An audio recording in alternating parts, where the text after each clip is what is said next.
Tada! So, good evening, ladies and gentlemen. My name is John, and I'm a Year 2 Chemical Engineering student. My name is Julie. I'm right now studying Economics and Finance and in my final year.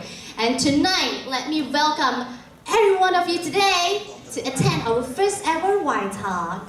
So, I see some of you guys here looking at us saying, what is Y Talk? Well, Y Talk is our community, platform for students to share their own experience and to inspire fellow students as well. But before we start, we'd like to invite each and every one of you to join us in performing a simple exercise of Y Talk culture. So here it is, very simple. Basically, when I say Y, you say talk. So let's try it, okay? It's not difficult. So let's try it. I say Y, you say talk. I say Y, you say talk. I say Y, you say talk. Good spirit, and remember this feeling because today we will bring you through a very unique and extraordinary journey because today we're gonna find out how to be crazy, how to feel, but most importantly, how to get up and be free. Right, so let's hear about our speakers talking about how to find their passions, how to find their path, and how to embrace all those uncertainties and unknowns in their lives. Without further ado, let's now welcome our first speaker, Corentin Trebaol, who we also call Coco. He is a BBA Year 1 student, and now let's welcome him.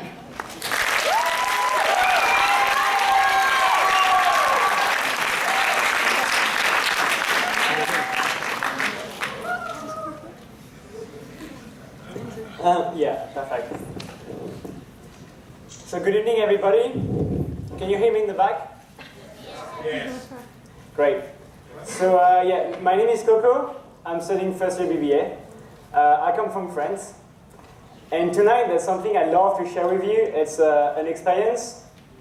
And the lesson I got from this experience is be crazy. Well, so to begin this talk, I'm going to ask you to imagine that you're having breakfast. Exciting, right? Yeah, it's not. But at one point in this breakfast, your father comes to you and he says, hey, next year, we're going to live on a boat. And you're like, yeah, what do you mean? It's like, next year, the whole family, we're going to be on a boat and we're going to move across the Atlantic Ocean. That was my face. That would be your face. Thing is, we all have like a crazy dream, something that you don't know if you're really gonna do, but an idea that is so amazing, it's so crazy, that you never did it at the moment. And my father had such an idea. He was working all the time. I didn't know my father when I was young. So his dream was, a part of his dream was to spend time with his family. And my father loved sailing. So he was like, oh, I got an amazing dream. Spend 1 year on a boat with my family. That's why he came to England for breakfast. So when you have such a dream, you're like, yeah, just do it. But the thing is, like, we all have a dream and we never do it. We're like, yeah, just do it later. So tonight, I'd like to share with you how amazing it is if you have a dream and you never had the courage to do it. Have the courage to implement it, have the courage to enact your vision, to just go, and at the end of this 10 minutes, I hope that you will have the courage to enact your dream. Well, my father, his dream went on and on. He procrastinated, he never did it, until the day where we discovered that my brother, the cute guy right here, that had like stripes that are already fashioned now, he had stripes before it was cool. And my brother, we discovered that he's sick. And his sickness is called cystic fibrosis. So for those who study biology, you should know that the life expectancy is 40 years. That was a shock. That was a huge shock for my family to discover that life was short. So my father stopped procrastinating his dream, and he said, well, life is short. My son won't be here all life long, so just be crazy and spend 1 year around the Atlantic Ocean. Just do it. By be crazy, I mean just get out on this boat and live the dream of your life. And, well, we did it. So to sail around the Atlantic Ocean, you need a crew. So first, you need a crazy father.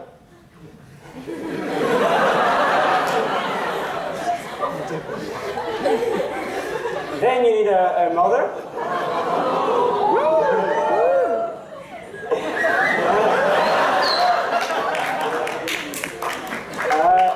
Then you got on a boat you got the captain. That's me, by the way. Afterward you need like the brother, so fashion, and the sister. And I took this picture because it's the only night in 1 year that we slept in a house. The only night. The rest of the time, it was on this boat. That name was Glazig. It's 40 meters long, so it means that during 1 year, you can't be more than 40 meters away from your parents.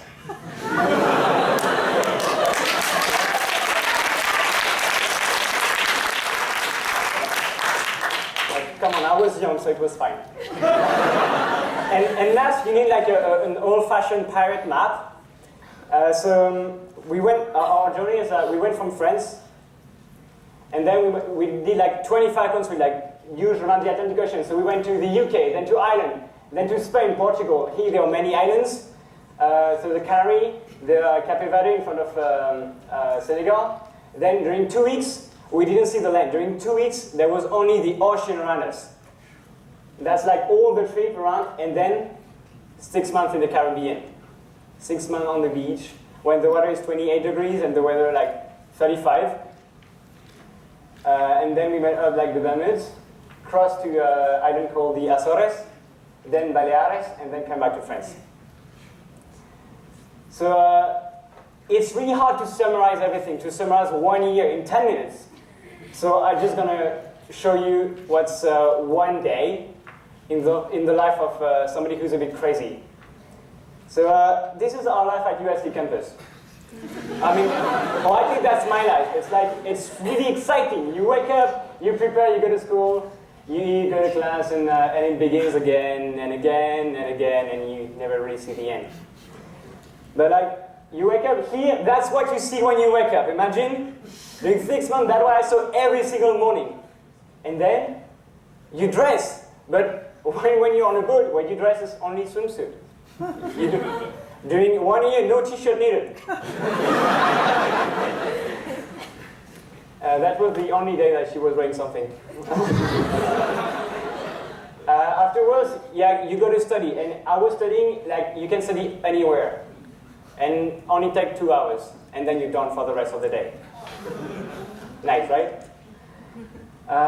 Then you spend time with your friends. Because I actually met crazy people who went on this similar journey. So can anybody spot me on the picture? Do you have any idea where I am? The white. Yeah, I'm this one. And then, like, we could visit the place where we were. So I visited like 25 countries. It was amazing. I saw like fiesta in like the carnival in Trinidad and Tobago, or just like Spain, discover like amazing people, amazing places. Go to capitals like to the UK. I went to Lisboa. Well, that was amazing. And after you visit the place, you get food. But instead of going to LG1, you fish. This fish was 30 kilos, so it's my weight at this point.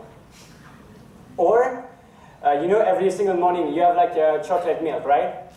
Well, that's cacao. Like you can actually take from the tree and then make chocolate milk with it. And that was my TV.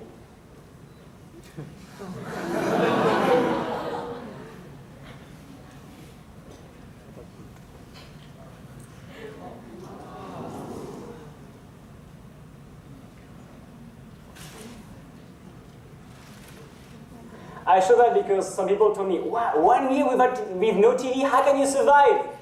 So, well, I had that. And then before you go to sleep, you can just see the sun going down on the ocean. But the thing is, the journey doesn't stop there. It's like when you go on such a crazy trip that I hope you will do one day, it basically shapes your life. It changes everything. The thing is, I didn't know my father, and during this trip, I couldn't be more like 40 meters away, so I discovered my family. We get united. Another impact was to meet amazing people. You see here, there are like 30 people in this picture. When I say, yeah, I go on a boat around the Atlantic Ocean, people is like, wow, that's so original. Well, there are 30 people at the same time as crazy as us that we met. And then you have so much free time that you can try everything and you get to know what are your core passions, what you love to do. So for me, that was sailing, of course, and we're reading. And then with my brother who's sick, who is not supposed to do sport, we train really hard after this year. We've been together, we sail together, and that's what I'm proud after 4 years of training, intensive every day, with my brother who's sick to climb on the podium of the World Championship. So that was 2 years ago where we won the World Championship with my brother.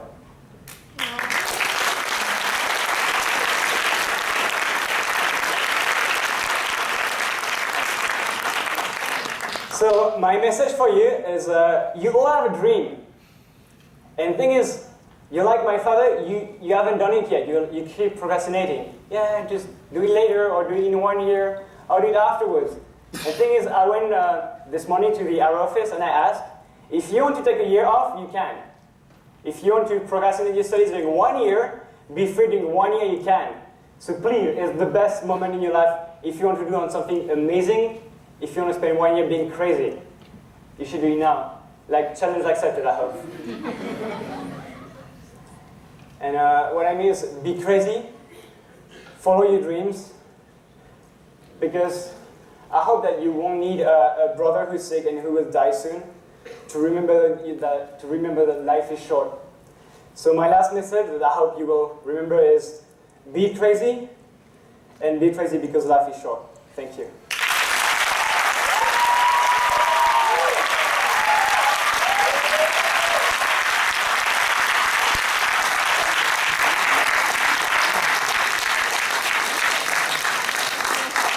Wow.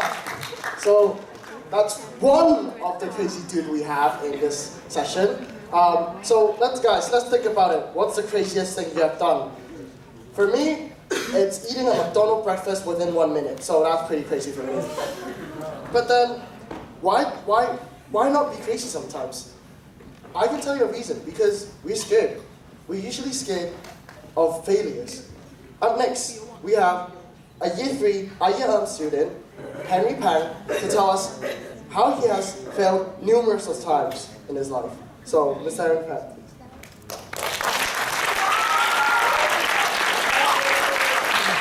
Can you hear me? There's so many people here.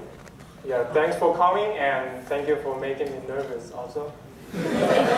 Well, today I'm quite honored to speak here actually, and some message I want to pass through is, actually 2 weeks ago, Cal called me about, hey Henry, you want to share something in White Talk about your project work?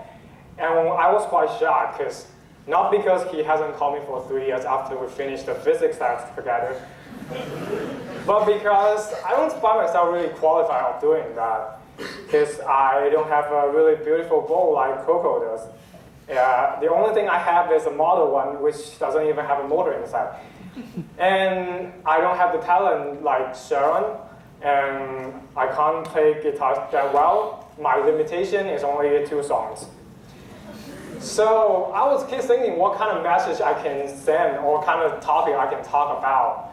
And it comes out to me, actually, I don't have much to say. And the only thing I say that I think myself is good at is failing. I keep failing myself. I keep failing my parents sometimes, or maybe more than sometimes. I keep failing my professor when I'm trying to do a final year project. I keep failing my teammates sometimes. But I think it's okay to fail, because what I want to share is, if you try to embrace the failure that you face and you just wait, there will be some bonus in front of you. A little bit more about myself is 2 years ago, me and another 7 excellent teammates, we started a Trebaol. It's an NGO, or you can say it's a non-profit organization, or you can call it a social enterprise, whatever. And the Boeing is actually a business about the second-hand textbooks. And what we are doing is to try to collect the textbook from senior students or exchange students, and we put it in our storage for probably a semester, and then we would redistribute the books to the students in need. And by doing that, the recycling project, we find out we can actually provide textbooks at only 30% of the original price. And as you can see here, actually it's a screenshot from our homepage. We have 291 types of books, around 500 copies. So actually we're using this kind of number to draw people's attention. But this is exactly the first and the largest failure that we face when we start doing the project. And we still have the failure right now, and maybe in the future. Why? Because it's just too many. There are too many books, and we can't find a right place to store these books, since Hong Kong is a place with really high price of land.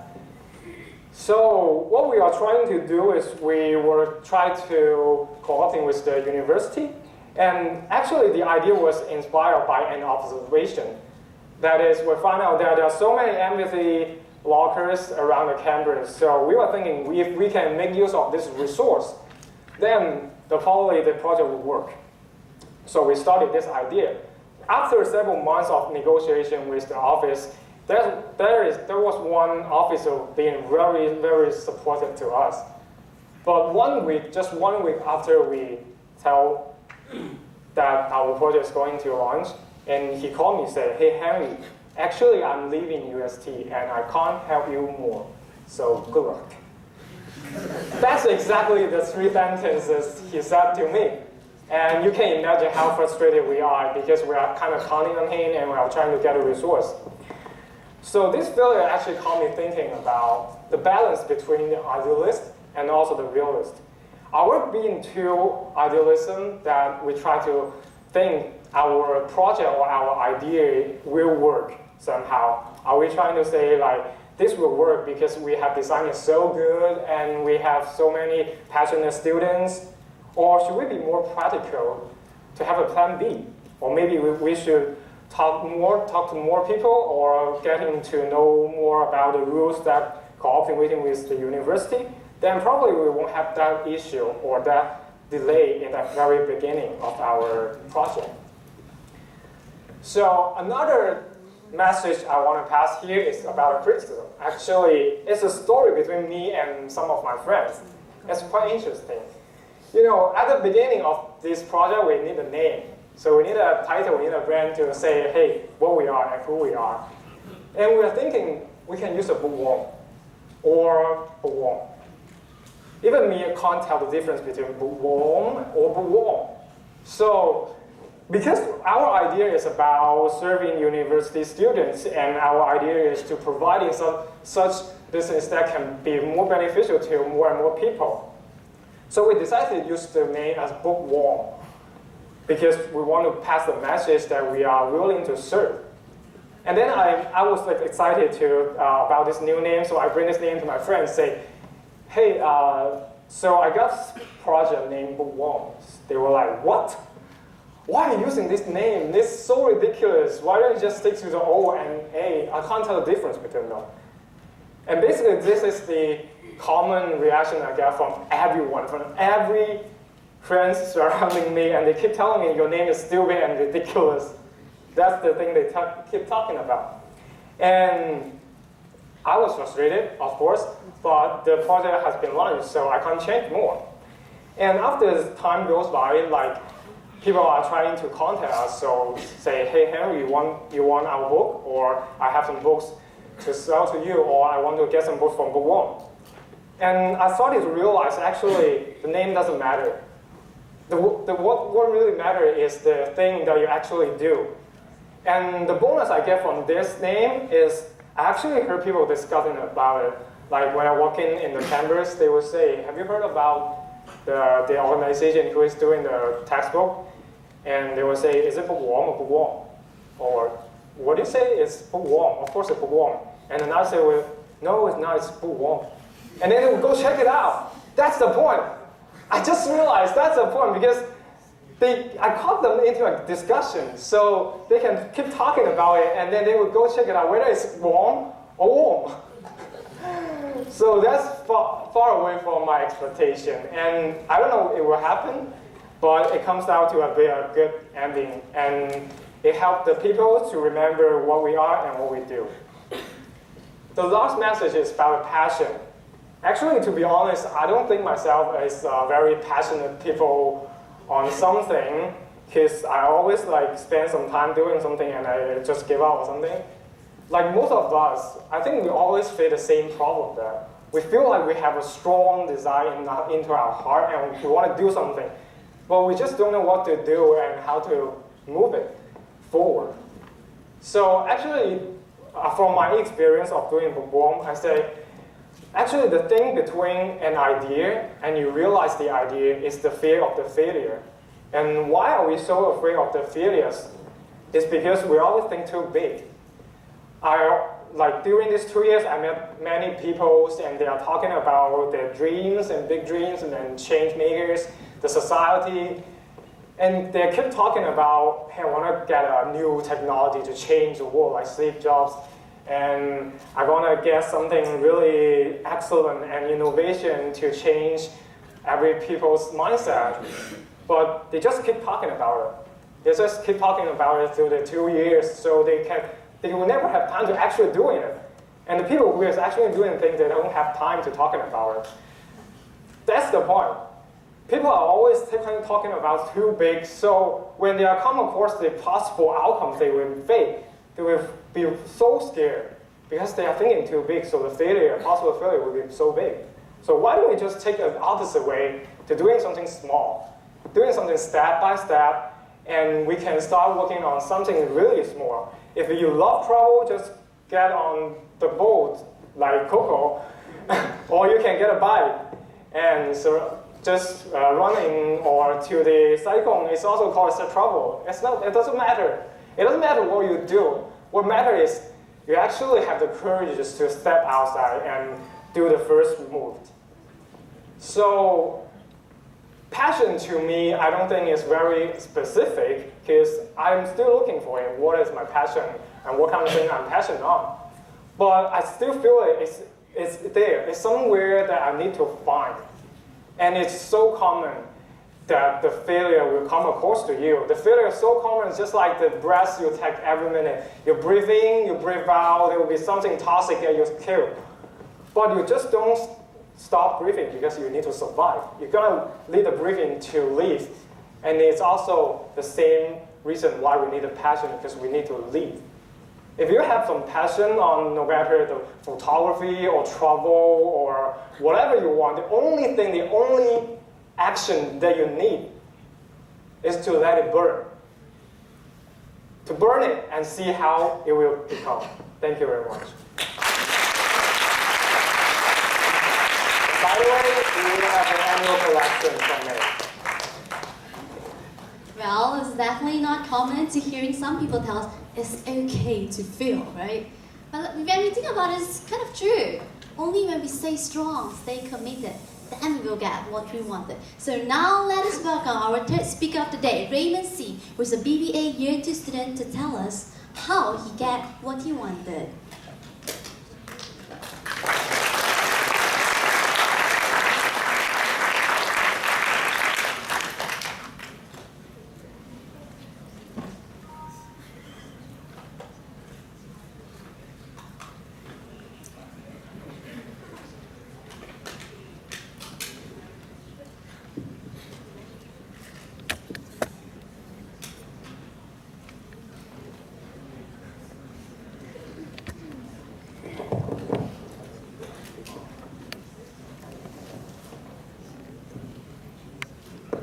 Hi. Again, round of applause.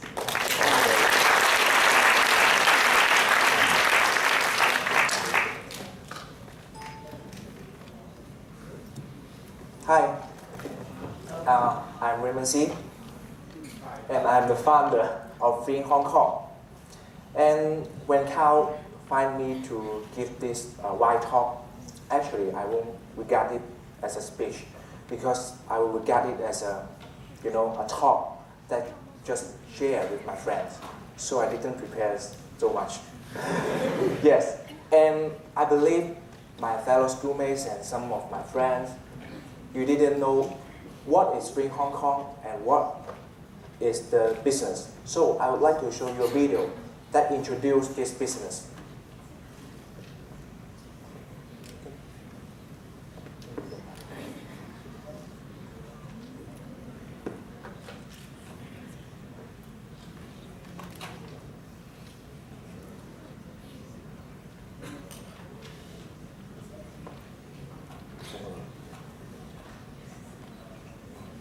Okay, technical problem.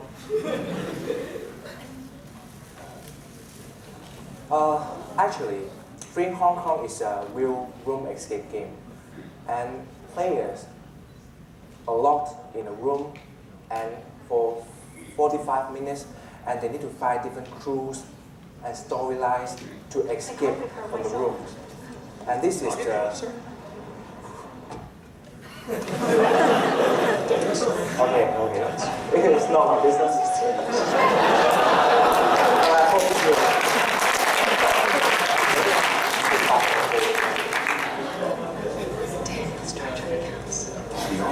And I hope I can buy this. Come on, Daniels, you're VP of accounts, aren't you? In Mexico.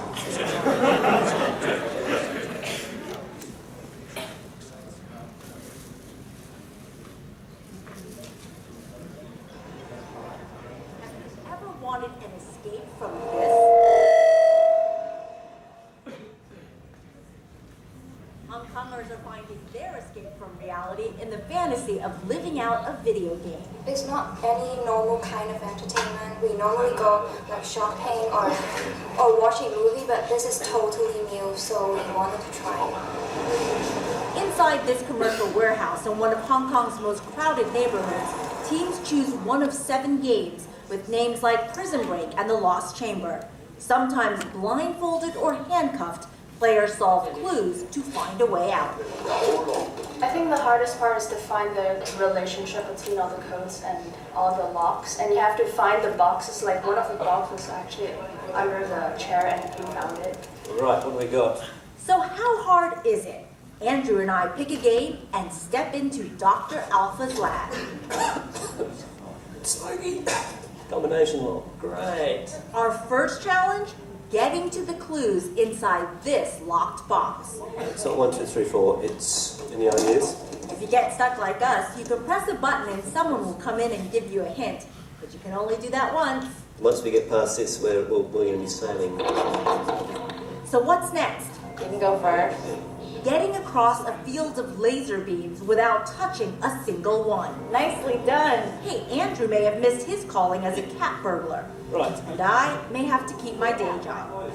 Oh, Very elegant. so now we have to open this box and the safe. Another locked box and a safe await us. The only clues, a tape recording, and a map of the Hong Kong subway system. There's something written here. But look, there are hidden numbers. 7698. As we try to crack the code. Time's up. We only get 45 minutes. But in our defense, Dr. Alpha's lab is the hardest game, and there's only about a 10% success rate. Win or lose, like most players, we want to try again. There's the diary. There's the diary. Okay. Next time you can't play the same room. You need to play in another room. So we have different themes because some of our themes is prison break, and some of our themes is laboratory, and this one is the old-fashioned Hong Kong. More than 7,000 people have played since the doors opened in November. 2 more locations will be ready by May. Also, we plan to expand to mainland China, Macau, and some other places in Asia first. And later, maybe other countries as well. And why not? The desire to escape stress is universal. Patricia Wu, CNN, Hong Kong. The stress, the desire to escape from the stress is universal. And that's the key. Actually, 1 year ago, I was just like you, sitting in the LTA, listening to the speakers and to the exchange talks to gain some exchange points, and attending classes, midterm tests, exams. But actually, I think my life is just repeating and repeating, like Coco just mentioned. So I really want to do something special. And actually, in the classes, I would like to keep play the games in my phone because especially the escape game. Why? Because it's time consuming. I think the class will end very quickly after I play the game. So, actually, one day when I saw I didn't have many entertainment choice, I just go shopping, watching movies, dining, computer games, shopping, dining, computer games, and I didn't have much choice. So one day I just look at my screen on the phone and just think, maybe I can create a game. I can create a game that can pull people out from the screens and pull people out from the stressful life. So I just start my idea, Freeing Hong Kong, with a pen and a paper. I recall all my memories of some novels, some comics, dramas, and from movies like Sherlock Holmes. I design some rooms that have storylines and happen in different locations. After a period of time, I really want to bring it into reality, but actually, I find many problems. And I feel I'm ignorant because, I'm 20 years old and I'm a student of this famous university, especially in the business department. But I know nothing about business. I don't even know how to start up a company. I don't know how to do practical accounting. I don't know how to set up our operation system. So I face a lot of problems. And one thing I do very strange is I burn all of my certificates, including HKCEE and HKAL. And I applied 1 year suspension in HKUST because I know I need to learn. I need to learn again to solve the problem I will face. I need to start my journey. So after the suspension, I joined a lot of meetings, a lot of gatherings, and I met a lot of people, including lawyers, iBankers, so on and so on. So sometimes you need to insist on your faith because some of my friends will say, do you really think that people will pay you money and let you lock them in the room? I say yes. Luckily, some people also agree with me and they invest. They are also very crazy. They invest on the Freeing Hong Kong, and I also spend all of my money to create Freeing Hong Kong. Luckily, our first shop opened in Mong Kok on November last year. And when I see different people bring their friends and they leave with a smile and share the information with their friends, I feel satisfied. And I'm also very lucky that many medias, including CNN, AFP, CBC, they also interview us. And it created a platform for me to meet more and more people. So finally, I use a B plan that I draft in a very draft version, and I find investors for over millions of dollars. And we open Causeway Bay, Tsim Sha Tsui, later Macau, Malaysia, Singapore, and different shops in different countries. As I said, the desire to escape from the stressful world is universal. And I promise my team that as our partners increase from the original 4 partners to 80 employees, and I promise them I will bring them into the stock market within 2 years. And we keep developing new products, and I hope we can do it. So, because my journey will start and I will keep on. And I think all people sitting in LTA, you have ability to fly. The matter is, can you find your passion and what you can sacrifice to get this? And I want to bring good news to all of you because lastly, Freeing Hong Kong cooperate with different SU in different universities that we will have a game design competition named Freeing You. And the winner can get a travel package to England, Japan, and Taiwan. And I hope we can provide a platform for all of youngsters. You can find your creativity in this design competition. Thank you.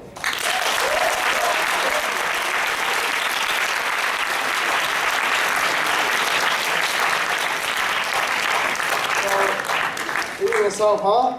That's a really successful story. So we have to sacrifice sometimes, and from him we can see the capability of us. We are limitless. Right now, I'd like to invite Ryan Cow, a Year 3 civil engineering student, on how he was free and how he has designed his own life and started many projects. Thank you, Ryan.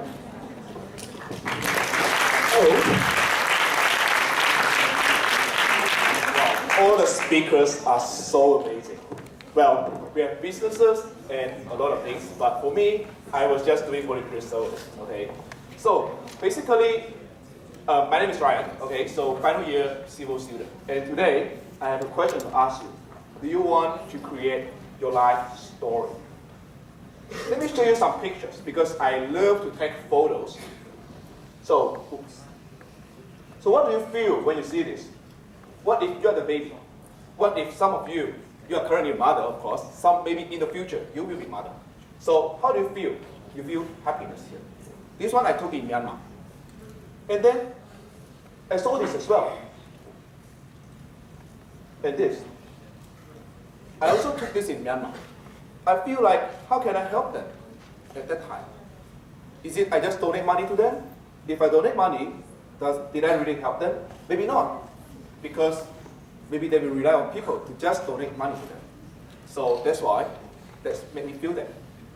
And what if you get older? This one I took when I was just passing by the road, and I saw, well, they were so happy, like the old guy, he was playing guitar. And I was thinking, wow, this is amazing. This is so fantastic. You can just on the road and you can just play your guitar. So are you going to be like them? So let me share with you some of my little stories. So this was me when I was small, and later on, I grew bigger, the guy, all right? So fat. And then I have a really big family, like in Malaysia. Like these are all my families, my aunties, my grandmother, and everyone. And everything was so cool, like so smooth. All right, I could get the money to come to study in UST. But one thing that was not smooth for me was my CGPA. It was not really good. I remember during my first year, I only get 1.8, all right, my first semester. But I just know, like, I want to find my passion. That's all. My perspective of coming to university is just to learn. And I got a really cool university life.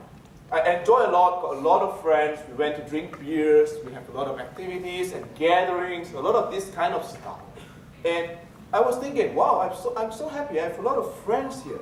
But one day, something happened. After 21 years old, after 21 years, I never shared this picture to any of my friends.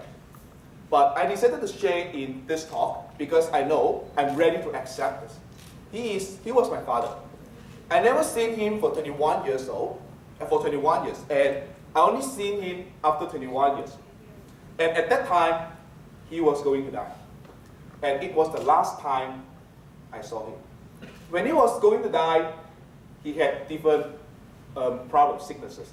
He got diabetes, he got kidney failure, he got lungs problem, he also got heart problem. Because he loves to drink beers. He loves to go out to hang around with friends, just go to Lan Kwai Fong, those areas, just play. And he has a lot of dreams. He wants to do big businesses. He wants to earn a lot of money. And this is from what I know about him. And I know that life is unpredictable. I never predicted this could happen to me. And later on, after that, each semester, I got one of my family members pass away. From my grandmother, and then to another grandmother, and then to one of my really respected professor last year. And then I realized that life can be short, life can be long. I don't know whether I will be here today, tomorrow, or next year. I don't know it. So I started to have a question for me. Why not I do something? Why not I try something? And that something is a pathway for me to find my passion. Just a little passion. And I decided to start my project to Myanmar. 30 days to Myanmar. And initially it was just an idea like, well, I went to a conference, and he's here actually, my friend, like from Burma. He's here. I invited him to come here as well. And then we just have an idea, just make him in a conference. So okay, let's go to Burma, just backpack. And later on, just change. Okay, let's go for volunteering for 30 days, just 30 days. And something cool, we have to find money. At that time, I have 7,000. Well, it's easy if I want to do voluntary service. Just join Connect, just pay 7,000, and I can go to Nepal or India for 1 week. But I was thinking, 7,000, just go for 1 week. Is it something cool? What if I start something for me, for myself, to explore myself for 30 days? Maybe 7,000 can do it, maybe. And then I get like some sponsorship from the school. I just try to find different kind of ways to get a sponsorship because I want to involve more. And later on, I asked my family, can I go there? And my family initially just said no, because they would say, maybe I'm just doing this just for them, just to show them, wow, how great I am, how am I proud, like this. But I just realized that I just want to explore myself, and that's all. So, we actually find books from libraries. You get 60-something books from the library, you just email them and get it. And later on, we get all our things prepared. And then, we took this train to Burma, from northern Burma to, from southern Myanmar to northern Myanmar. And it takes about one day, around 1 day to get there. And this is when we took shower every day, when we were working at there. And this was where I slept. And we cook for them as well. So we just try our best to engage into their life. So, something really cool is we visited a refugee camp. There was a civil war. And 1 week before, we know the civil war was worsened. Should we go? Should we just choose not to go? And we decided to go because we went there. We just want to do something. And then I just emailed the Malaysian embassy. I just emailed different NGOs that if something happened, so we changed to work at the capital city. At least we are still doing a voluntary service. But luckily, no. And then this is, we actually teach at that, English. And at night, there was no electricity. So we did like this. So, it's something really cool is that in that trip, I started to find myself. I never expect I'm someone like this. I could go to anywhere else, just go to a place and then play prank. I took a lot of self-photos using my DSLR. And then I played with my friends and a lot of different kind of patterns when I took photos. I never expected that, well, I'm this kind of person. Well, and another thing which is really cool is my friend just told me this. I know some of them may know this, okay? But it's actually known as the flower of social, Gaozai Farm. Because when I was there, when I passed by anywhere else along the street, I just say hi to everyone. I just make friends with everyone, just talk to them. And that's all. And one thing I learned, tiny can be myself. It's something tiny. It's something small. I can be the most craziest. It was the most craziest, the most happiest time in my life. It was really cool. And it doesn't have to be great. This is a message that I learned from them. It doesn't have to be great.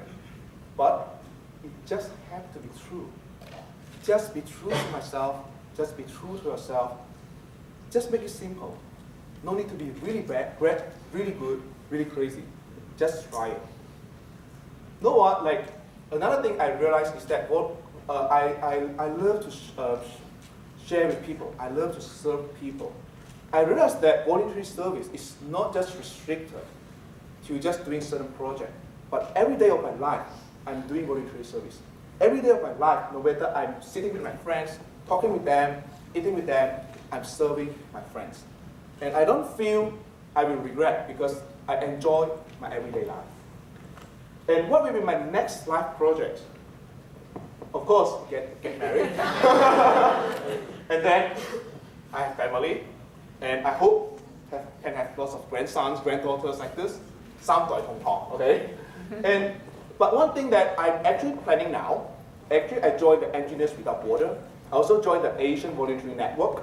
I'm planning now, like before I go back to Malaysia, I want to take a one gap year. I want to go to the third world countries to use my engineering expertise to serve them before I go back to Malaysia and focus on building my own family.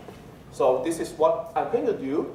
And also I just connected with the Burma, with someone in Myanmar, and we are going to start a project for Hong Kong students in the future.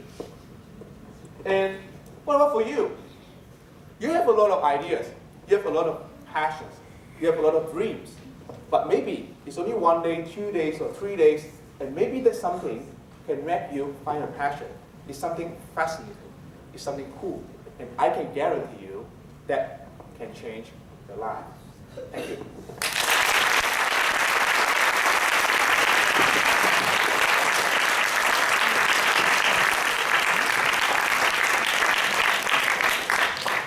So a lot of times, it's not just about fame or money.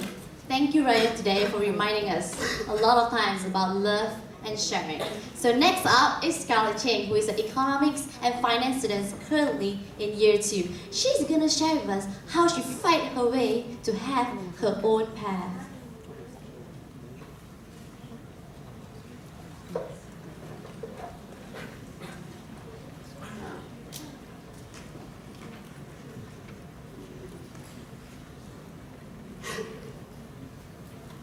Good evening, everyone.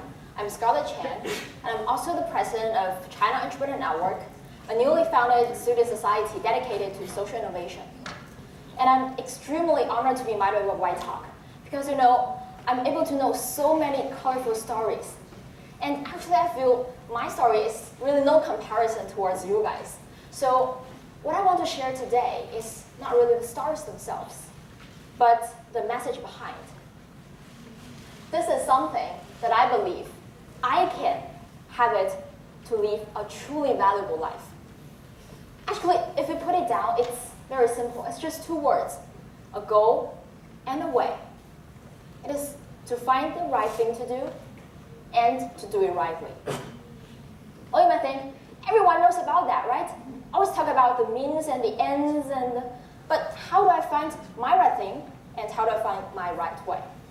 So what I'm going to do today is to lead you through my life stories, especially 2 strategic points in which I realized what is my right thing and what is my right way. But after all, this is only Scarlet Chen and myself story, and everyone's stories are different. So I wish that through my little message here, you can take away something for yourself, and all of you here can figure out your own way of living a valuable life. When I was young, I was really a nerdy child. You cannot imagine a primary school student spend every minute, every second just studying. And indeed, it got me into a really good secondary school. But after getting into it and see so many colorful lives, I started to question myself. What's the whole point of doing it? What's the whole point of studying hard? And what kind of person am I going to be for studying hard? You usually get an answer like this. Okay, you study hard now and you get into a good high school, and a good high school get you into a good university, and a good university get you into a good career, and you're happy ever after. But what is ever after? Do I live forever? Your life just stop there. You pass away. And if everything you're getting in your life is just an instant satisfaction, all the handbags, the meals, the houses, the cars, it is just something you can feel yourself. When you pass away, it disappears. You're not leaving a single thing on this world. And I got so upset. I thought, okay, everything I'm doing in my life is leading to nothing. It seems like that I never existed on this world at all. So why bother living here for 80, 90 years? So I decided I will live a life like this. The only way I can make myself valuable is to not live a life for myself, but to live it valuable to the world. So that because of my existence, the world will be a little bit different. I want to make a positive change to the world. It is not about being remembered or being great. It is just, I want to make myself valuable, and the world will be different because of my existence. So that is my first realization. I'm super clear, the goal of my life is to do good to society. This is the only way I can make it valuable. But now here comes the problem. What's the way of doing it? Well, if your goal is to become, say, a businesswoman, that's super easy. Well, I'm not saying that being a businesswoman is super easy, but you're super clear how you're going to get there. You go to a university, you study business, you get a good CV and you apply, you get into the industry. You can articulate the steps you're going to take to get there. But my life goal is not that. I want to do for society. It seems my goal is there. It's like light on top of a mountain. But I'm standing here, at the bottom of it. And everything in between is blocked in a fog. I cannot see a path leading from where I am here towards there. Not to mention the exact steps I'm going to take to get there. You cannot imagine the frustration, you know you're a student, you can study, but that's not what I want. I want to just do good things to society. And it indeed creates problems when it comes to strategic life choices like going to a university. So at that time, my dad said, actually my dad has the same vision of what I mentioned before. He said, okay, Scarlet, you go to the financial center of Asia, you study business, and you have a comfortable life. That's everything we just want you to do. But I said, that's not what I want. I don't care about money. I don't care about profit. I don't want to live a comfortable life. I don't want to have the comfortness. I just want to do good things to society. Okay, my dad said, okay, then you name a major. What do you want to study? And I got stuck. I cannot think of a major in a university that can lead me towards that. Is there a major called doing good to society? Probably not. So, he provides a choice for you, you do not accept, then you have to provide your own. But I cannot. I cannot really articulate a way that can show him that this is a solid way to get to where I want to go. So what can I do? I went to Hong Kong and I studied business. But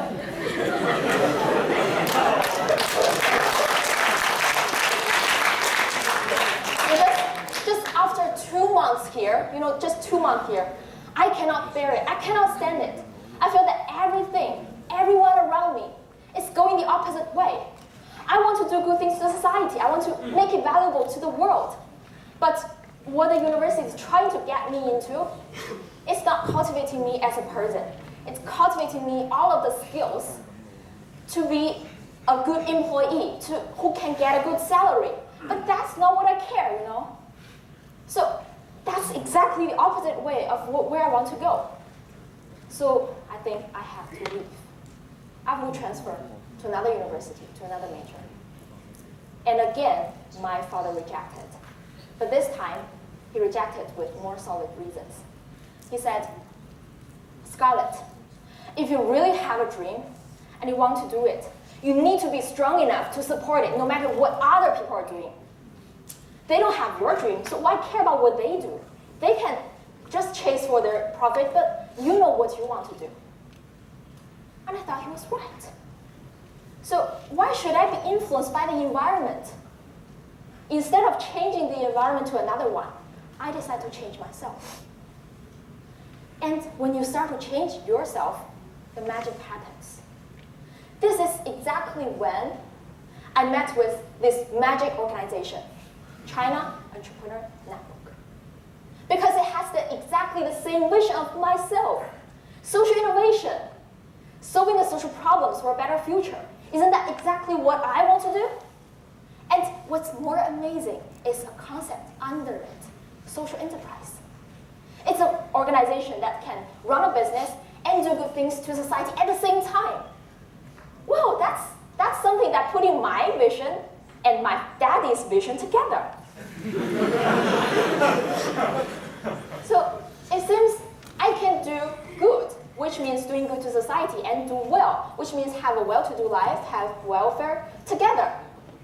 But digging deeper, I think this is not two goals. This is a goal and a way. This is not doing good and doing well. This is doing good through doing well. So actually, business is not the purpose. Business could be a form, an instrument, a method. You reach your goal. You can solve a social problem through a business, right? They are doing this. Every social enterprise, when they set up it, they're not for profit, because when you have a problem in mind and you want to address it, only in this way could it be a great business. So I finally realized what I am doing now is not the opposite way of my goal. It is a way of achieving my goal. So now I finally realized, okay, I can be a businesswoman in order to do good, but I think the message is deeper. So why business? Why not other ways? Because business has the underlying nature of maximizing. It's not about maximizing profit.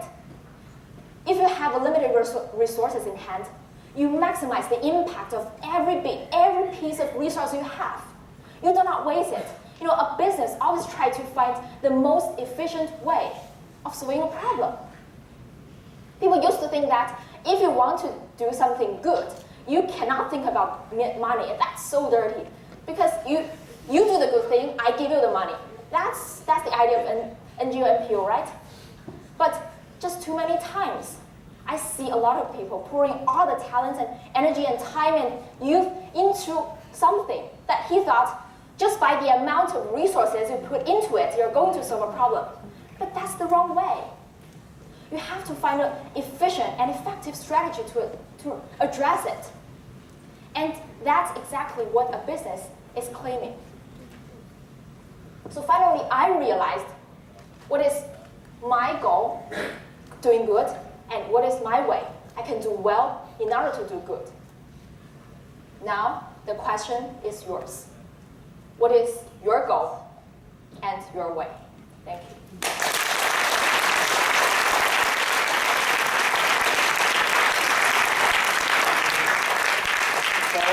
Thank you. And we see how a lot of things can cause us to block our ways to find what should our destination be. And one difficult thing about finding our own path is our comfort zone. We usually don't like to leave our comfort zone because we like it there. So up next we have Scott, a Year 3 BBA student, telling us about how he actually left his comfort zone for a whole year. Thank you. Hello.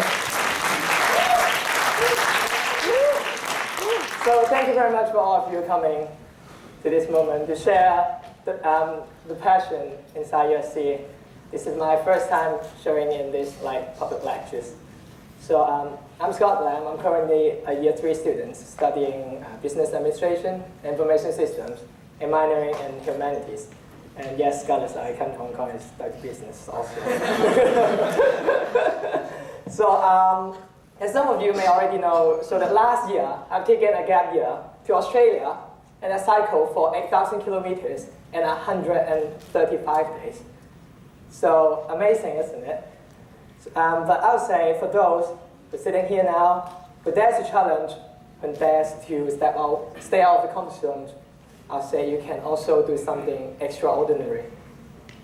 So apart from sharing my cycling experience, I'd also like to share my theory behind my philosophy.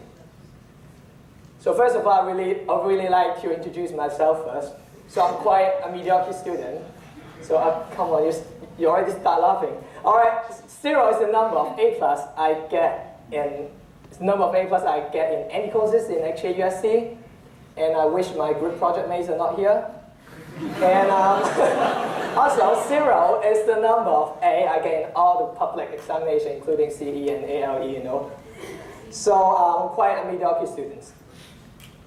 And I'm not really skilled at all, so I suck at music. F is the score in music I can ever get in my primary school and secondary school. I'm neither good at violins or pianos. That just sucks, right?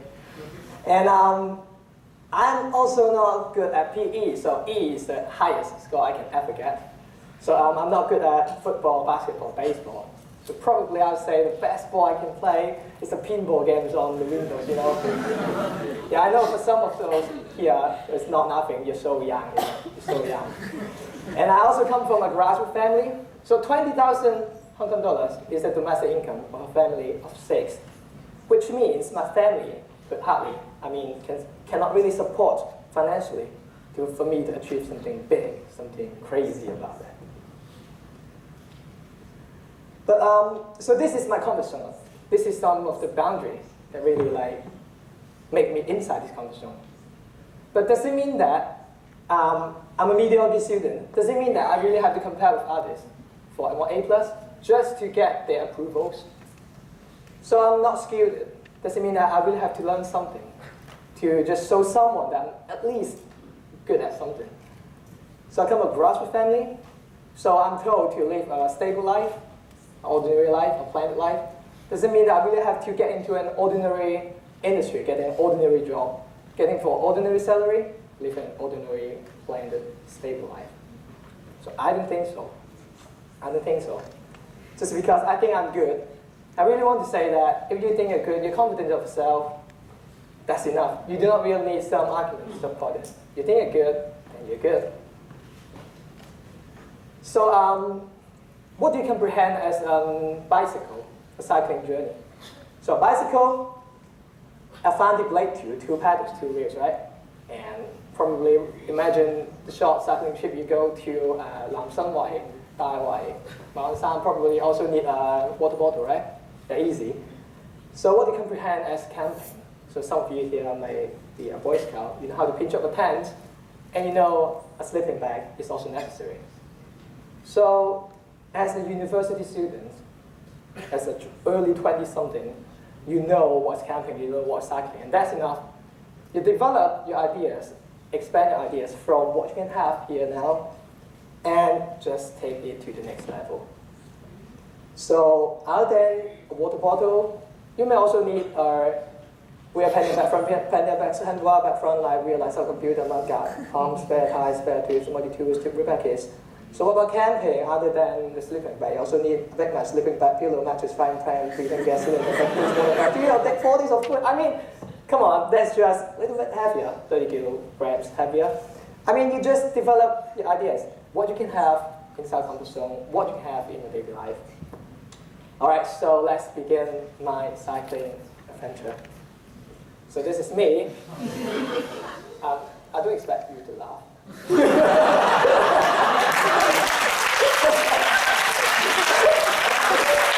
Alright, so this is my very funny photo for job huntings.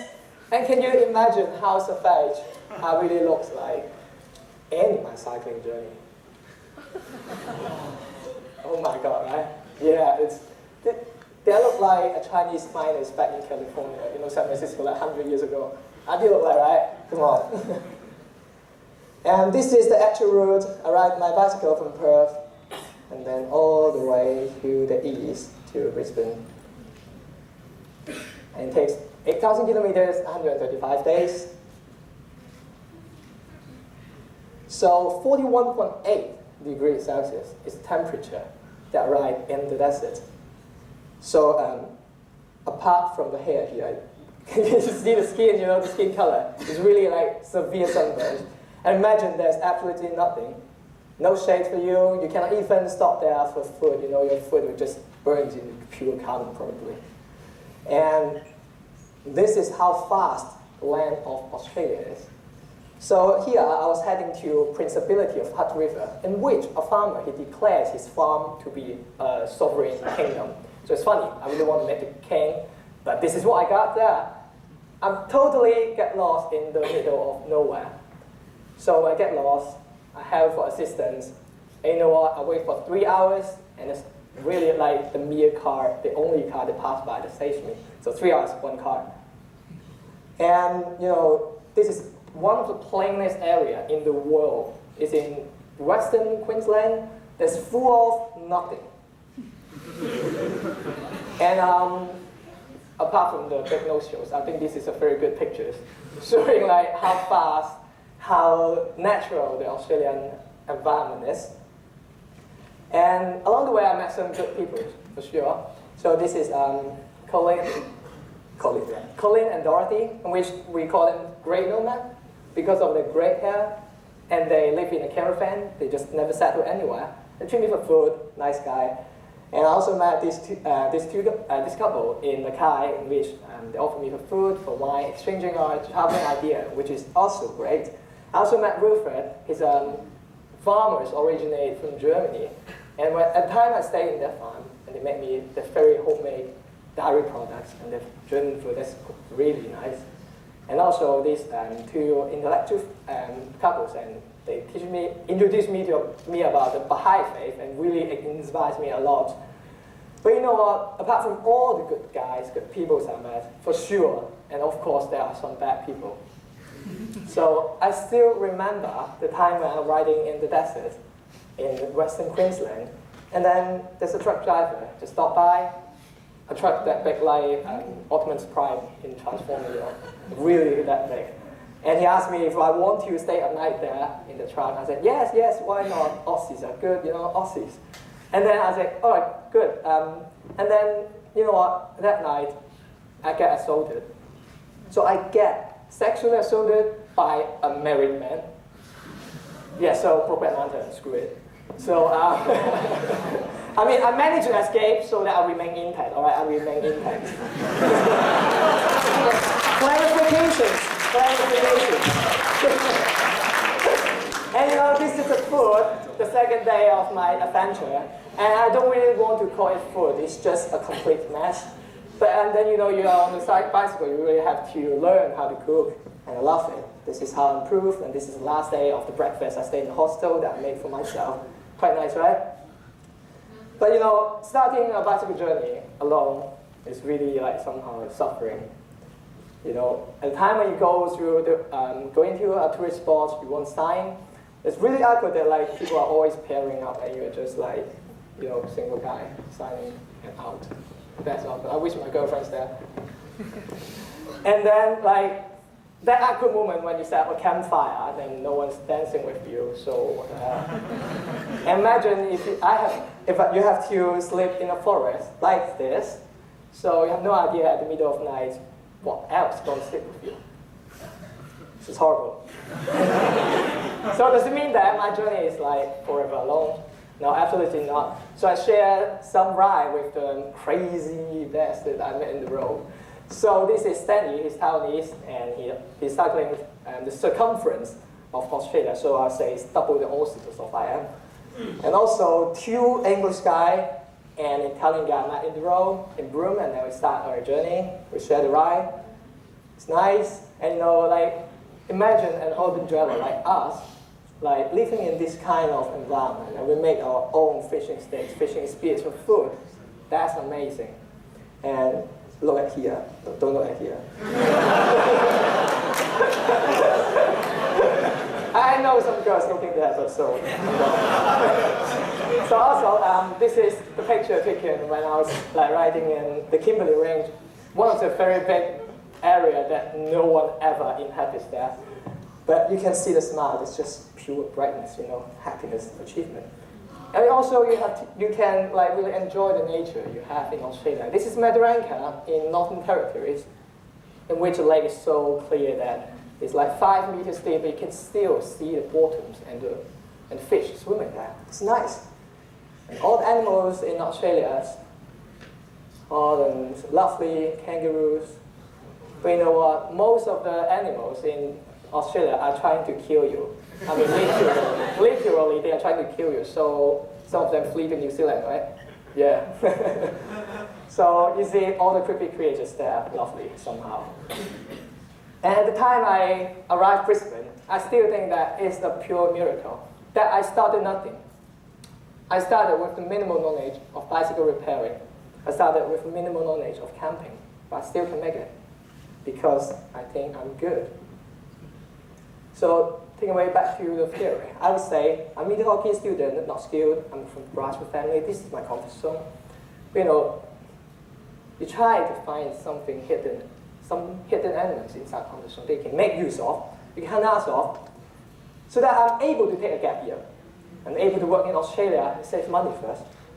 I'm able, and I have some basic knowledge in bicycle, in which this element can assist me to stay out of my comfort zone, in which I stay with it, that's where everything is possible.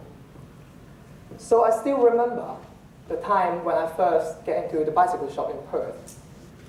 Very first day that I get into a bicycle shop, there I was looking for a bicycle. And the man asked me, like, what kind of bicycle you want, and what specification, what do you want to do? And then when I told him, he was like laughing at me so hard. You know, no, that's not hard enough. So I would say, I mean, if people are not laughing at you, your dream ends big enough. So looking back now, I say I enjoy the laughing moment very much. Thank you very much.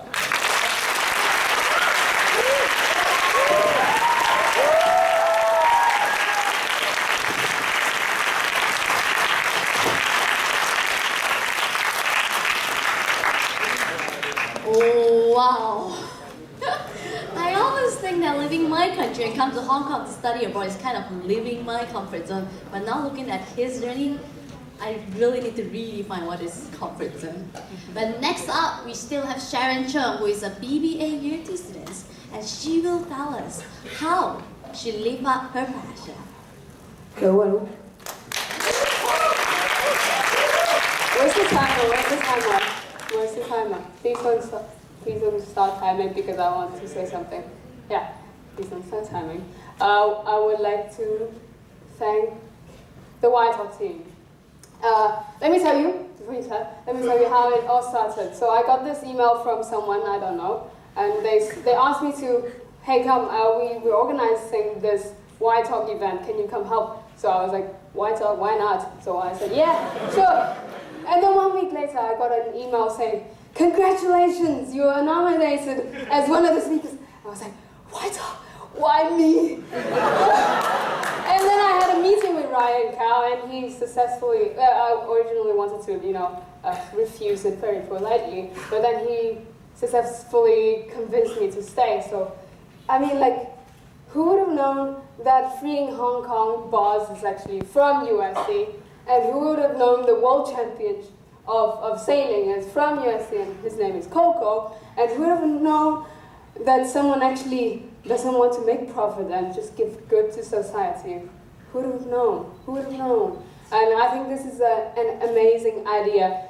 And who would have known that more than 300 people will actually show up and appreciate their hard work? Please give them a round of applause.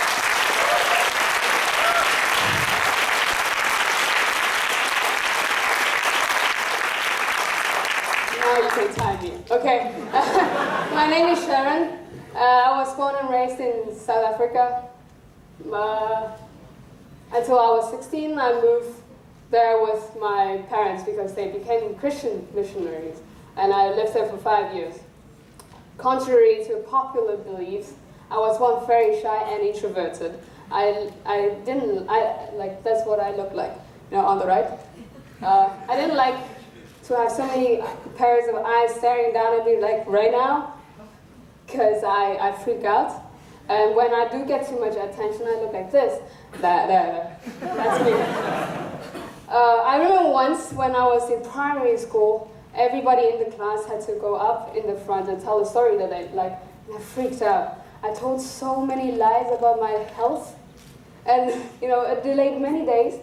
And then at last, I was the only one left, so I had to do it. So I went to the blackboard and I told the story, Jack and Magic Beans, in my quivering voice, with tears coming down my face. And that's how I hated to be under the spotlight. But apparently everything has changed since then. I've been a performing pianist, a busker, and now I am a singer in a rock and roll band. I am pretty proud because I think it's a cool combination which allows me to share with you what I think my passion is from many different angles. Today my topic is live your passion. What's your passion? Well, what's passion? Passion is different for everybody. Passion for me is music. Passion for Coco is sailing. Passion for Raymond is gaming. No, it wasn't a joke, okay? passion to me is something that I love doing so much. I can barely control it. And when I do it, I lose track of time, I lose track of space, I forget how tired I am. And that's music for me. Right now, I want to share with you how I have been living my passion and how it has changed me from that little shy, grumpy girl into what I am today. I wanted the topic to sound more interesting, so I added death to it. It was originally a joke, but the Why Talk team took it. So I'm like, okay. But I do believe that a life without passion, it's a life not lived at all. So let's start with my first passion. When I was in South Africa, I was a pianist. Being a pianist is the hardest thing that I've ever done. It's very technical. I started having piano lessons when I was 6, which is pretty late compared to most of you. I didn't like it at all until I was 17. It took me 11 years to playing the piano. But once I started liking it, I got the opportunities to play at concerts, at clubs, semi-professionally. My highest pay in my life, I hope not, is 100 South African rand, which is equal 100 Hong Kong dollars, a little more than that per minute. So that's good money. If I play 2 pieces, short pieces, I get $1,000. That's good money, right? And you would ask me, why did you stop? I can tell you, it's not easy money. Sometimes when my friends come to me, when they have presentations, you know, the university loves presentations. when they come to me and say, oh my God, I'm so nervous. I wish I was you. You perform all the time. You must be so calm and not nervous. And I'm like, yeah, all right. You only see how I present like now. You don't see how I curl up into a ball shaking my ass off at the back. Like before, no matter how many times I play, how many concerts I played, I still get horrible, horrible stage fright. Like even just now, I was shaking the whole time. Before I go on stage, my hands will get all icy and sweaty. My heartbeats go really, really fast. That makes breathing hard, which is very dangerous for a pianist because your fingers slip. And let me mind you, at that time, I didn't speak English at all. So when people came to me after my performance and saying, I love your performance, all I could say was, thank you. And when they asked me, how long have you been playing the piano, all I could say was, thank you. Because of all these fears, I almost always want to chicken out of my performances. And how I help myself through it is that I keep a diary, cliche. I call this diary a future diary to make it less cliche. What I basically do is before I go to my performance, I write down all the negative thoughts, all the reasons why I think I shouldn't go. I'm gonna ruin my reputation, I'm gonna make so many mistakes, like I'm gonna look stupid. You know, all the things that I can think of for not going. And then I go through it. And afterwards, the future me comes back and write down what she feels. And I have many entries like this. Like you can see that the reasons are really stupid. But what I learned from it is that sometimes I think too much. You know, the first thing that they teach you at business school is SWOT analysis, pros and cons. You only do this if your benefits bigger than your trade-offs, you know.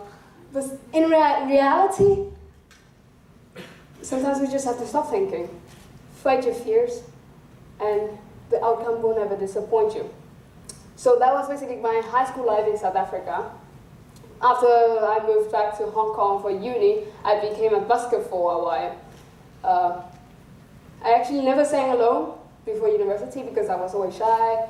I was in various jazz bands, a cappella groups, choirs. I was always at the back because I cried. Until one day, when I was singing with my guitar alone in Hall 6 in my room, it hit me. I'm like, I do this every day. So why don't I do this thing that I really love, just out on the streets, and make money at the same time? So there I went. I went to Tommy and got everything that I needed. A mic, a mic stand, a trolley, a portable battery-powered amp, a guitar pickup, and a marker. And with that marker, I wrote on the cardboard, thanks for supporting music. And there I went. I was out in the streets. You know, now that I think of it, I was really crazy. It was a really reckless act. You know, anything could have happened because I started busking before it was cool.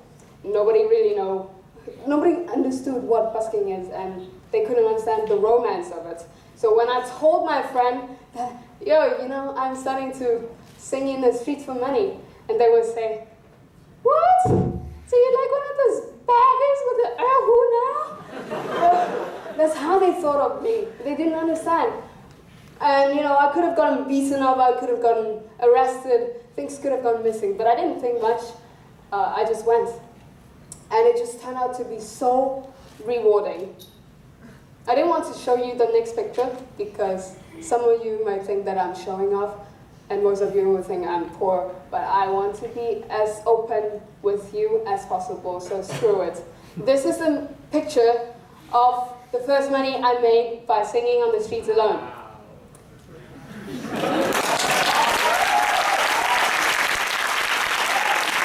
It was overwhelming, but now when I look at it, I don't see bills, I don't see coins, I don't see red packets or yellow packets. I see appreciation, I see motivation, I see encouragement from total strangers. But yet, this is not what I value the most. The most unforgettable thing is the interaction I had with strangers. You know, the smiles, the nods, the thumbs up, the babies who come running to me and saying, and the policeman who came walking straight at me because I think I was busking in a non-buskable area. So I freaked out and I did what I always do. I just closed my eyes and sang my song and they were gone. And I've never been so happy that actually someone walked away from my performance. Like the auntie who stood right in front of me with a bill in her hands and saying like, I will only pay you if you do this song a justice. So I closed my eyes again and I sang and I got the bill. Sometimes I get donations from most unexpected people, like this little primary school kid, this primary school boy. I remember when I was in primary school, all I had was 50 cents for a packet of seaweed at the tuck shop. So when he actually walked past me and opening his little bluey cartoon wallet and put down a $5 coin, I was like, wow, inflation, man.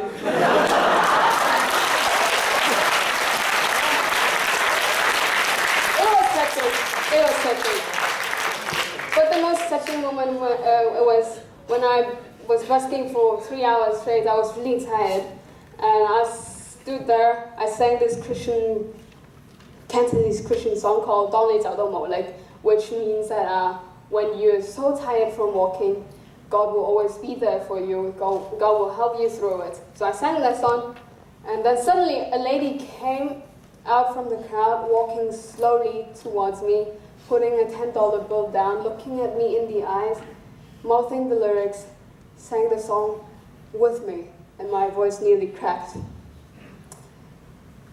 It's these moments when two souls who have never met each other exchange such deep emotions through music that I miss the most. If I wasn't crazy enough to go out and sing in the street, I would never feel anything as peculiar and as profound. So what I want to say is, when you really want to do something you believe in, go out and do it, no matter how crazy it sounds. No matter if your friends tell you that you're a beggar, you know, ignore them. So right now I'm a singer in a rock and roll band called King Robert. I was never really, we're still doing some covers, but we're trying to come up with our own music.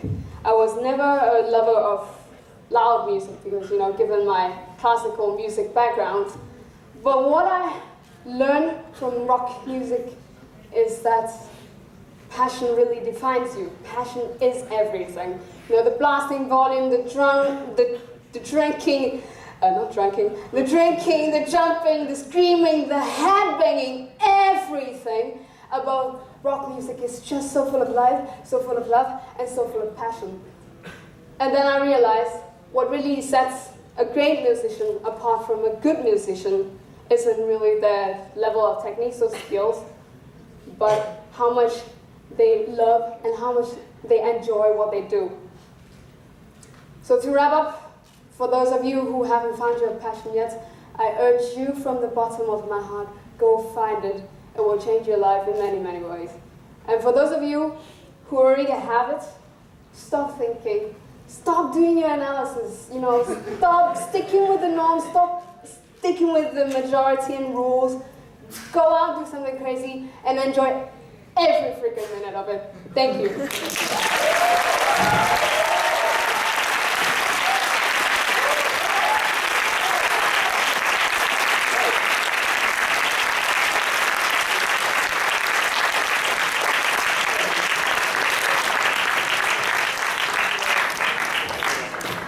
So hearing from Sharon, ladies and gentlemen, please find your passion. Even though if it's gaming, it's fine. I love gaming, I love to do it, I admit it, it's fine. I love doing it. So finally, we'll have Tony Chan, a Year 2 degree student, to tell us how to embrace the unknowns, how to face uncertainties. Thank you. Yes, I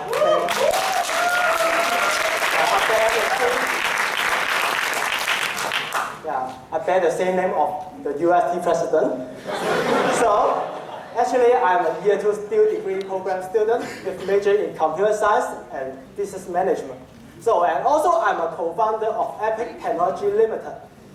So, today's my topic is about embrace uncertainty and start your action. So, what do I want to talk about this? It's the same thing with Google. Actually, it copied from me.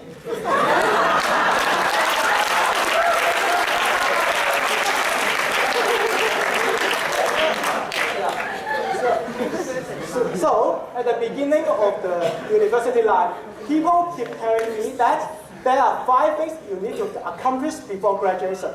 That means 大學5件事.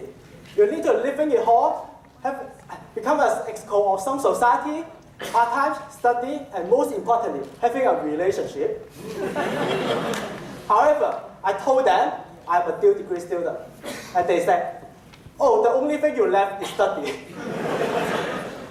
But I doubt. So what is the difference between a university life and a secondary school life if I just study and follow the instructions people give to us?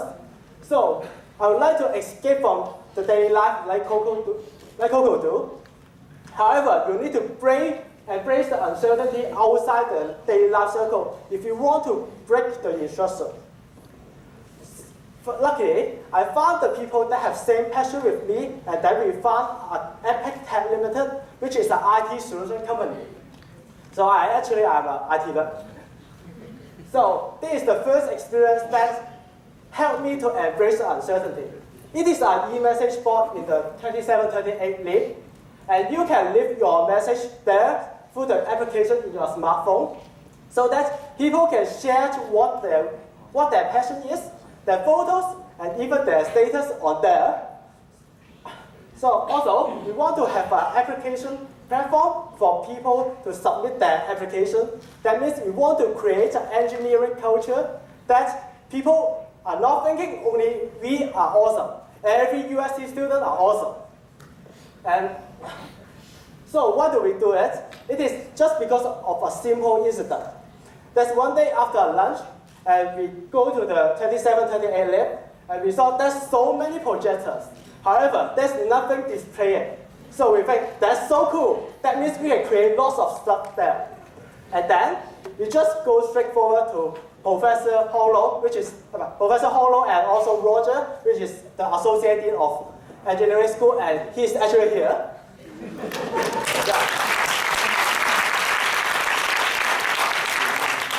So at that time, I told him, we want to create something on the projector. And then he said, why not? And then we just have a meeting there. So don't be afraid of ask for help, because you will never know what will happen, and it can be on your imagination. If you are rejected by Roger, I just pretend nothing and just escape away. But if you gain something, that it can help you to do many things. Like we can create this message board for every people to share, to build a community, and for every student to know each other through this. So after this success, we actually gained another contract from another England company about to build a website. And this is one of the website design we gave to them. And this is another, so it's not very ugly, right? And so the staff are very satisfied with that and told us to proceed to make the framework and upload to the internet. However, when the things are nearly done, the managers just told us, why do you give such a rubbish to us? You are rejected and we want to terminate the contract with you. It's totally contradicting with the previous comment. But we can have nothing to do with it, and it is a very big failure. And Henri, you are not alone because everyone will fail. But we just stop here. No. It takes a lot of time to have a failure, but you cannot be afraid of failures. It's a funny picture. You cannot be afraid of failures because if you don't fail, you don't know your weaknesses, and you don't know how you can prepare better for the next success. So, even you are dying, you should never give up. Ladies and gentlemen.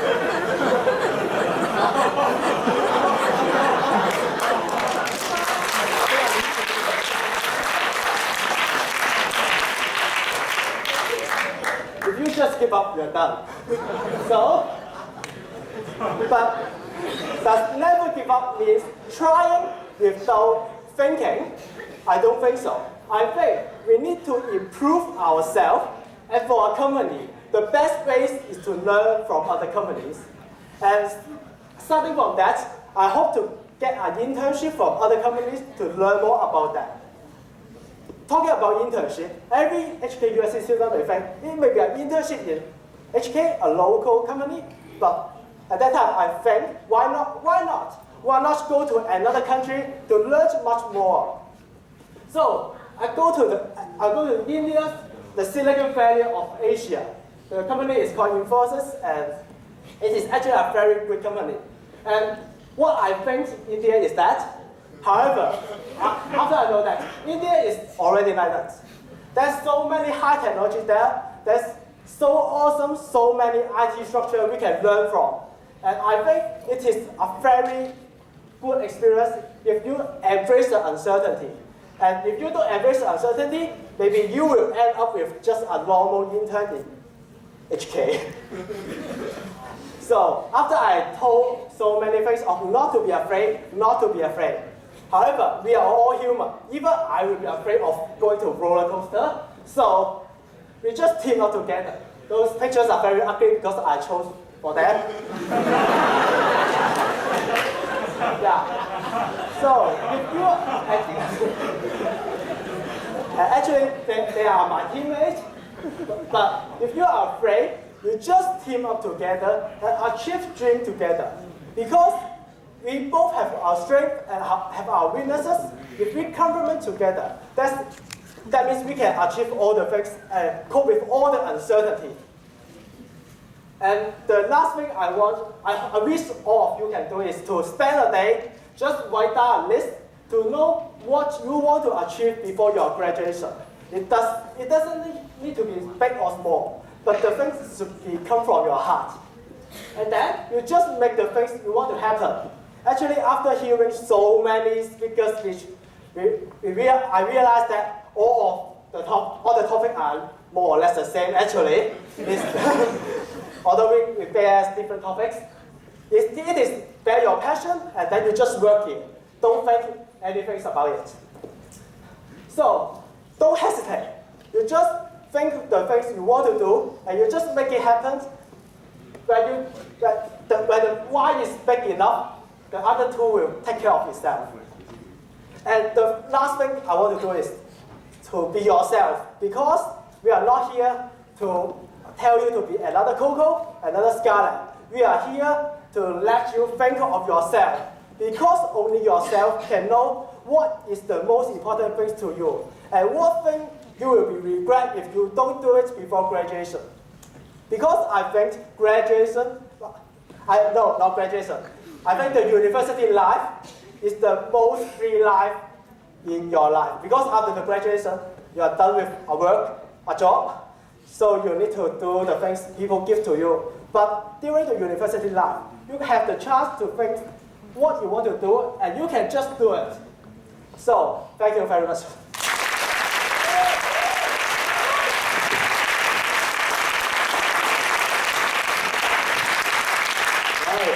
So, ladies and gentlemen, that concludes all of our speakers. So, I hope you guys are motivated and inspired by our speakers. I'm sure I am, as I will pursue a career in gaming now, thanks to my speakers. So, hopefully you guys will do what you love, because it will definitely give you a true, happy and definitely fruitful life. So, thank you. Yes, It's okay, it's all. Hello. Okay. So, but before we end, let's have Brian to share with us a few words on behalf of the organizing committee of Y Talk.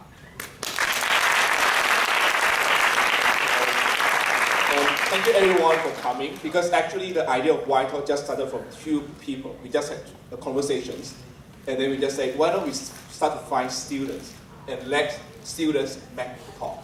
And it started booming, and initially we had engineering students, and later on we involved students from different schools, and we involved the professors to be our coaches. We have Professor Paul Foster and Professor Peng. So all the speakers, including the public speakings, and all the videos you have seen are all done purely by students. And we want to make sure that this is actually a community that truly belongs to all the students. And one good news that I want to share is, in the future, there will be Y Talk. So anyone, you can just self-nominate yourself, your friends, to be the speakers. And no matter it's in LTA or anywhere else, it can be in a coffee house, it can be in the refreshment zone, it can be anywhere else. Just when there are enough people, then we can just start Y Talk. And in this case, this is truly an event that belongs to everyone. And I also want to take this opportunity to thank to the School of Engineering for the support. We want to thank for everyone like from SAO for facilitating us, giving us this support, and most importantly, all of you here.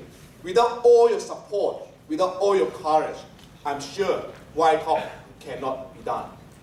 And lastly, I want to say thanks to all the OC, and thank you so much for everyone that have been supporting us.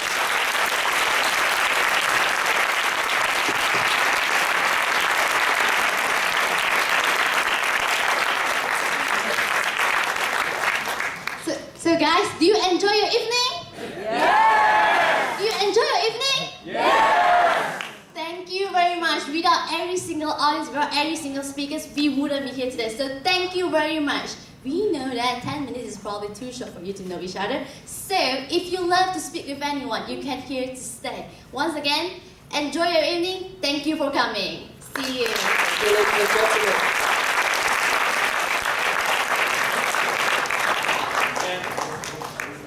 Lastly, you will see this thing. So this is actually like made by the OC. We want to say that it's all your support, it's all your dream, it's all your passion in the Y Talk. And with all of you have written things here, we hope that this talk can inspire you to find your passion. And next time, we hope to see you be one of us in Y Talk. And thank you for joining us and be a part of the community. Thank you.